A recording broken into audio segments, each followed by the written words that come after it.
一老太太去买菜，路过4个水果摊，4家卖的苹果相近，但老太太并没有在最先路过的第1家和第2家买苹果，而是在第3家买了1斤。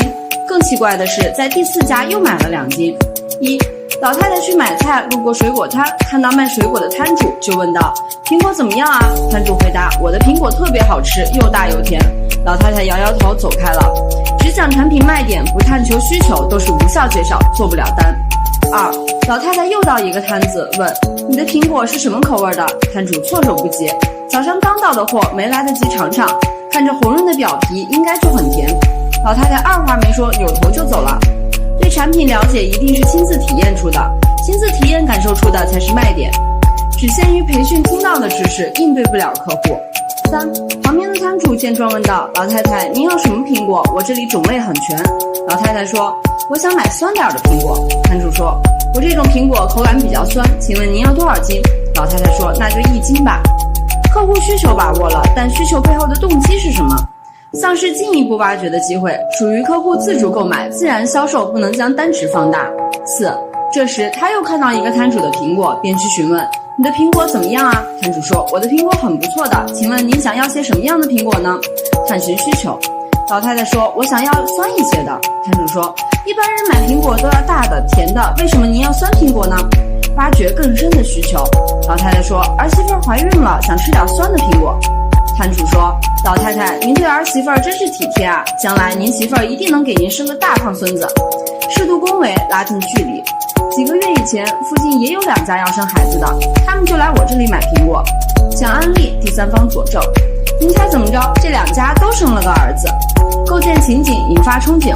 你想要多少？封闭提问，默认成交，实时逼单，该出手时就出手。老太太说：“我再来2斤吧。”老太太被摊主说的高兴了，客户的感觉有了，一切都有了。摊主又对老太太介绍其他水果。摊主说：“橘子也适合孕妇吃，酸甜还有多种维生素，特别有营养。连单最大化购买，不给对手机会。你要是给儿媳妇来点橘子，她肯定特别开心。”愿景引发。老太太说：“是吗？那好，那就来3斤橘子吧。”摊主说：“您人可真好，儿媳妇摊上您这样的婆婆，实在是太有福气了。”适度准确拍马屁，不要拍到马蹄子上。摊主称赞着老太太，又说她的水果每天都是几点进货，天天卖光，保证新鲜，将单砸实，让客户踏实。要是吃好了，让老太太再过来，建立客户粘性。老太太被摊主夸得开心，说要是吃得好，让朋友也来买，提着水果满意的回家了，裂变所克。第1个和第2个商贩，他不是在讲道理，而是一味地向客户灌输自己的道理，甚至连客户真正的需求都没有弄清楚，所以他们什么都没有卖出去。现实中这类销售人员最多，一旦接触到客户，就试图把自己所知道的一切都灌输给客户，希望其中哪怕一个亮点能够打动客户，从而让客户产生兴趣。但这种做法恰恰是让客户最反感的，效果也最差。